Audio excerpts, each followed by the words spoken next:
Oi gente, tudo bem com vocês? Sejam bem-vindos ao meu canal. Eu me chamo Ana Carolina Esperandil, tenho 19 anos, sou estudante de medicina da UFG e hoje eu vou falar de 3 sociólogos para vocês utilizarem na redação.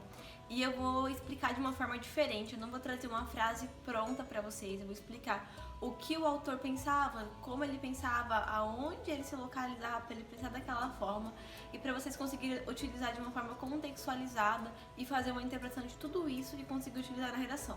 Lembrando assim, gente, que eu não sou formada em sociologia, não tenho nenhuma graduação ligada a humanas, então é tudo com base no que eu estudei, na minha experiência, que eu vou passar para vocês. Então, bora lá pro primeiro sociólogo. O primeiro sociólogo que eu vou citar para vocês é o Karl Marx, que ele é um filósofo e ele presenciou o processo da Revolução Industrial no século XIX. Então ele foi o cara que escreveu sobre a questão da exploração do trabalhador e foi o cara que procurou entender o que era o capitalismo. E ele escrevia os seus pensamentos por meio do materialismo histórico dialético. Por que eu vou falar como ele escrevia isso? Pra gente entender quais eram os pensamentos dele e por que ele pensou daquela forma.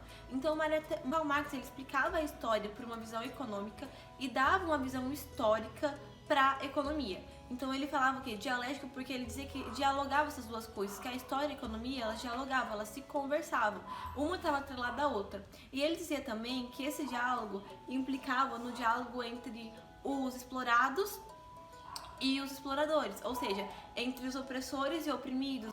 E com isso, a gente entra no conceito que existia uma luta de classe entre o proletário e a burguesia. Porque como ele dizia que existia esse diálogo, existia uma exploração entre opressores e oprimidos, entre os poderosos e os fracos, a gente tinha também naquele contexto da Revolução Industrial uma exploração que estava ligada à burguesia e ao proletariado. E quem era a burguesia e quem era o proletariado? A burguesia eram as pessoas que detinham o meio de produção. E o proletariado era o trabalhador que vendia sua força de trabalho, ou seja, era aquela pessoa que era explorada. Essa luta de classe era a base da sociedade, então tudo acontecia por meio da luta de classe. E ele dizia o quê? Um sendo explorado pelo outro e assim era a história, tudo se movia, como a Roma Antiga entre os patrícios e os plebeus, a Idade Média entre os servos e os senhores. Então sempre acontecia uma exploração. Com isso, a gente vai falar como esse trabalhador ele era explorado. Que como ele vendia a sua força de trabalho, ele não era remunerado de acordo com o valor do trabalho que valia. Então a gente entra no conceito de mais-valia, que é aquela pessoa que trabalha, que produz, mas ela não recebe nem um terço daquilo que ela produziu. Dessa forma, o trabalhador para Marx, ele só trabalhava para cumprir as suas necessidades vitais, ou seja, para ele não morrer de fome e para ele continuar trabalhando, para ele continuar produzindo. Então, como ele era um trabalhador, era um cara que não era valorizado, não tinha boas condições de trabalho, era um cara que muitas vezes deixava de comprar o básico, algo que expandia suas visões, porque a ideologia daquela época era só trabalhar, e o cara só pensar nisso. Então a gente acontecia a desumanização daquela pessoa, a desumanização do ser humano. Por quê? Porque de acordo com Marx existia uma ideologia naquela época. Ideologia para Marx é o que dá para vocês utilizarem na redação. É uma deturpação de uma ideia, é pegar algo e tomar ela como verdade, é propor uma falsa consciência, é você fazer com que a pessoa acredite que aquilo é verdade, sendo que é mentira. Então, o que acontecia com o trabalhador? A ideologia daquela época, para Marx, era que o trabalhador ele era visto como uma coisa, visto como um objeto que não tinha valor, era apenas uma peça de uma engrenagem da máquina, da indústria que era a sociedade daquela época, que era a indústria do trabalho. Então, para ele, o trabalhador era visto como uma coisa, como um objeto. Daí a gente entra em dois conceitos de Marx, que é a reificação, que é a transformação justamente do trabalhador em objeto, e o fetichismo de mercadoria. Ou seja, é a valorização, para Marx esse conceito, é a valorização dos objetos. Então, por exemplo, um lanche do Burger King, para a gente explicar esses dois conceitos. A gente valoriza muito o lanche do Burger King, a gente coloca um valor sentimental. Se a gente pegar o valor financeiro e que se for R$25, se for R$30, a gente vai pagar num lanche. Claro que tem gente que pode pagar, mas tem gente que vai pagar, se tiver dinheiro, vai pagar e sonha em comer aquele lanche. Mas se a gente for olhar quem tá por trás daquele lanche, quem produziu aquele lanche, quem trabalhou, a gente não vai valorizar aquele trabalhador. E quando a gente for colocar na ponta da caneta, se a gente tivesse que pagar um preço justo pelo trabalho dele, a gente não ia pagar. Porque o trabalhador pra gente, na visão de Marx, ele não tem valor, ele é visto como uma coisa, apenas como uma peça que está lá produzindo um lanche para você e você vai valorizar apenas o lanche. Então, entre esses dois conceitos, aquela sociedade valorizava muitos objetos, valorizava muitas coisas e dessa forma desvalorizava o ser humano, transformava ele em um objeto, desumanizava ele. Daí a gente também pode falar que Marx pensava, dizia que a consciência não definia o ser do indivíduo, ou seja, aquilo que ele pensava, aquilo que ele sentia, aquilo que ele era realmente, não definia quem era ele, e sim o seu ser social definia a sua consciência. Por que ele fala isso? Ele dizia que a condição econômica da pessoa, com que ela trabalhava, da forma que ela trabalhava, o tanto que ela recebia, definia a sua consciência. E como assim definia a sua consciência? Como o ser social define a consciência do indivíduo, essa pessoa que é desfavorecida, ela não vai conseguir alcançar algum lugar da sociedade. Um exemplo que Marx pensava, que se eu, sou trabalhador, ganho um salário mínimo por mês, tenho que sustentar os meus 4 filhos e uma casa, eu não vou conseguir ocupar alguns espaços que algumas pessoas ocupam. Por exemplo, eu não vou conseguir pagar uma educação boa para os meus filhos, eu não vou conseguir comprar livros para os meus filhos, eu não vou conseguir com que eles assistam filmes diferentes, além daqueles que passam na televisão. Se eu tiver uma televisão, eu não vou conseguir que meus filhos provem vários sabores de comida, além do básico, do necessário para viver. Então essa pessoa, a consciência dela vai ser muito diferente de outra que consegue ocupar outros espaços, uma pessoa que consegue estudar numa escola bilíngue, uma pessoa que consegue provar tudo que é tipo de comida, que tem vontade, que conhece, uma pessoa que vai conseguir ler todos os tipos de livros, porque ela vai conseguir comprar, ela vai ocupar espaços que tem livros, ela vai conseguir escutar todos os tipos de músicas, porque ela vai ter lugares que vai influenciar ela a conhecer outros tipos de musicais, além daqueles que está ligado à massa, à cultura de massa, entende? Então a consciência do indivíduo tá muito ligado a quem é ele na sociedade, a quanto ele recebe, aonde ele trabalha. Então, para Marx, era isso que acontecia. E vocês agora me perguntam, Ana, o que isso tem a ver com a redação? Como que eu posso utilizar isso na minha redação para eu conseguir tirar uma boa nota diante de que tudo você falou e o que Marx pensava? Então, assim, gente, eu acho que fica muito claro que a gente pode utilizar esse autor para todos os temas praticamente, porque tudo está ligado à economia, à questão econômica.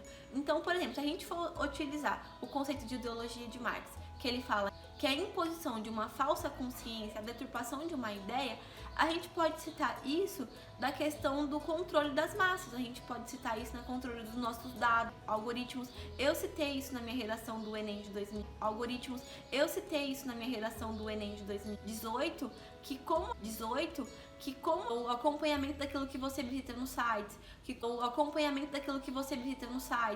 indicando para você aquilo que acha que você gosta, daquilo que é o certo, aquilo que tá na moda, vai instaurando uma falsa consciência. Então, a gente pode utilizar isso, essa ideologia, para muitas. A gente também pode utilizar a questão do ser social, o ser que influencia a consciência, e como as pessoas que são desfavorecidas economicamente, elas não vão ter acesso a outras coisas. Então, tipo, quando a gente fala de desigualdade social, a gente pode falar que essas pessoas vão ser prejudicadas, porque elas não vão ser valorizadas, porque elas não vão ter acesso à cultura, elas não vão ter acesso a outros tipos de coisa que outras pessoas têm. Então a gente tem vários direitos que são tirados dessas pessoas por conta da sua questão econômica. Outra coisa que a gente pode citar também é na questão, ele não vai conseguir comprar tecnologia, ele não vai conseguir comprar um celular, ele não vai conseguir comprar um notebook, então ele vai ser excluído também da questão da globalização, da questão da internet, da questão da acessibilidade digital. Então dá pra você citar também esse tema. Outra coisa também você pode citar a questão do idoso, que como as pessoas só são valorizadas, elas só têm alguma função na sociedade quando elas estão produzindo, quando o idoso ele chega no seu momento de aposentar, ele é visto como improdutivo. Então ele acaba sendo excluído da sociedade, porque ele não tem mais nenhum valor econômico, ele não tem mais nenhuma função. Então a gente pode falar que o preconceito com o idoso também está ligado aí. Então vamos para o nosso segundo sociólogo, que é o Émile Durkheim, sociólogo francês. E Ele escreveu, ele foi um dos primeiros autores a falar sobre sociologia, depois Augusto Comte, e eu vou falar dos dois conceitos dele principais, que é sobre fato social e o outro sobre suicídio. Mas vamos falar sobre fato social primeiro. Que ele fala que fato social é toda forma de agir, de pensar que é exterior ao indivíduo, ou seja, é independente do indivíduo, é geral, é comum, é coletivo e exerce uma coercitividade, ou seja, exerce uma pressão social, algumas imposições dessas ideias e desse pensamento. Dessa forma, o Emile Durkheim, ele valoriza a sociedade. Então ele diz o quê? Que a sociedade molda o indivíduo, a sociedade influencia o indivíduo, que a sociedade vai influenciar as formas de pensar, de agir, os comportamentos dessa pessoa na sociedade. Então, a gente pode usar esse conceito para muitas coisas, que está ligada às formas de preconceito, a forma das perpetuações de violência, como o machismo. A gente pode falar que como uma criança, por exemplo, ela convive em um meio familiar, convive com homens que já socialmente é construída uma visão machista, aquela criança também vai ser machista futuramente. O que a gente pode fazer é mudar essa ideia, mudar esses comportamentos para que haja uma outra coercitividade, para que haja outra forma dessa forma de pensar e agir, ser geral e comum.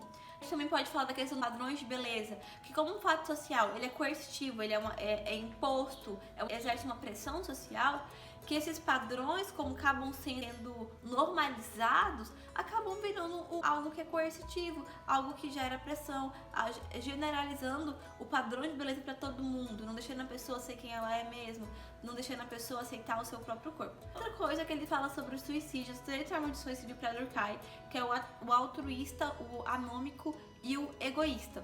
O primeiro deles é o egoísta, que ele fala que as pessoas elas cometem suicídio porque as instituições sociais agregam os indivíduos nelas mesmas. Então, por exemplo, uma pessoa ela pode cometer suicídio porque ela não mais se identifica na sociedade, ela mais não se identifica com as outras pessoas, ela não se identifica com os modelos de família, ela não se identifica com a religião, ela não se identifica com a escola. Então, tipo, essas instituições ela não está agregando mais o indivíduo, ela não acolhe as angústias dos indivíduos, não permite que ele seja ele mesmo, não permite que ele pense diferente. Então ele acaba cometendo suicídio. De acordo com o Durkheim, esse é o suicídio egoísta. Vocês podem usar esse conceito na redação. O suicídio anômico, quando a relativização dos valores, ou seja, quando a sociedade ela não tem mais os valores que eram vistos como certos, hoje já não são mais como eram antes. Então a pessoa ela não consegue compreender isso e ela acaba cometendo suicídio por causa dessa relativização de valores. Por exemplo, na crise de 29, quando muitas pessoas se suicidaram porque os valores de antes não estavam mais fazendo sentido, não estava acontecendo. Então elas acabaram se suicidando. Então a gente também pode estar na relação quando os valores eles acabam se relativizando, quando eles acabam perdendo sentido, não fazendo mais sentido, as pessoas acabam cometendo suicídio. O outro suicídio, o altruísta, quando a pessoa ela é fanática por uma ideologia, por uma forma de pensar, ela se doa por aquilo. Por exemplo, na Segunda Guerra Mundial, quando tinha os kamikaze, que as pessoas se jogavam, se matavam porque elas acreditavam naquilo firmemente, fielmente. Então, por conta de uma ideologia, ela acabava se matando. Então, dá pra vocês utilizarem esses conceitos de suicídio na redação, ligado ao suicídio, ou falando que determinada coisa pode gerar que aconteça suicídio egoísta, porque as instituições não estão ligadas, não estão atentas, não estão dialogando com as pessoas e acabam afastando elas das instituições sociais. E as instituições sociais que eu falo são 4, de acordo com o Durkheim, que é a família, que é o Estado, que é a igreja e que é a escola. Outro sociólogo é o Roque Laraia, que é um sociólogo brasileiro contemporâneo. Foi o cara que escreveu o livro Cultura e Conceito Antropológico. Eu trouxe essa citação porque eu acho muito interessante a gente ter algo ligado à cultura sempre pronto para escrever uma redação ligada a isso. E a frase que eu gosto dele é que ele diz o quê? Que entender a dinâmica de um sistema cultural é importante para atenuar o choque entre as gerações e evitar comportamentos preconceituosos. Então, primeiramente, o que é cultura? Cultura são atos e crenças que determinam o comportamento de uma organização social. Então, a gente pode pegar tipo o Brasil, que é imenso. Então, existem várias formas de cultura dentro do nosso país. Existem vários hábitos e crenças que vão determinar comportamentos de organizações sociais. Então, alguns hábitos que existem no Nordeste vão ser diferentes de alguns hábitos que existem no Norte. Então isso é cultura. A cultura, de acordo com o Roque Laraia, é o que vai condicionar a visão de mundo do sujeito. Então, assim, a visão de mundo que eu tenho da organização social que eu vivo pode se diferenciar de outros. Então, alguns aspectos, sei lá, sobre religião que eu tenho pode se diferenciar de alguém que mora lá no Nordeste, dependendo da religião que eu sigo ou que eu acredito. Então ele fala que a cultura ela vai condicionar a visão de mundo. Então a visão cultural que a gente tem aqui do Brasil, do Ocidente, vai ser diferente de alguém que mora na Ásia. Então vai se diferenciar. Então ele fala aqui também que é importante a gente ter essas dinâmicas culturais pra gente evitar comportamentos preconceituosos entre as gerações. Então a gente precisa entender o quê? Como a gente pode utilizar isso na redação? Que quando a gente começa a entender, por exemplo, machismo, e começar a discutir sobre ele, que tá errado, que tá perpetuando, que tá matando mulheres todos os dias, tá matando mulheres pelo fato delas serem mulheres, a gente tem que precisar entender isso aí para desmitificar esse conceito e evitar que as próximas gerações tenham comportamentos preconceituosos, que exista um choque entre essas gerações. Entende? Então dá para utilizar essa situação para várias coisas ligadas a isso, para a gente conseguir entender algo, conseguir desmistificar algo, para a gente evitar que exista mais comportamentos preconceituosos. Então, amados, hoje a gente falou sobre Karl Marx, falamos sobre Durkheim, falamos sobre Roque Laraia. Se vocês tiverem gostado do vídeo, curtem ele para eu saber, dar um feedback. Escrevam aí nos comentários o que vocês acharem, que precisa melhorar. Se vocês querem mais vídeos como esses, falando de sociólogos, explicando o que eles pensavam, coloca aí nos comentários que eu vou começar a produzir mais conteúdos sobre isso. Então, muito obrigada, se inscrevam no canal, ativem o sininho para receber os próximos vídeos, compartilhem com os amigos para quem está lá estudando pro Enem, estudando para vestibular, para eles conseguirem citar esses autores na redação. Muito obrigada, beijinho de luz para vocês.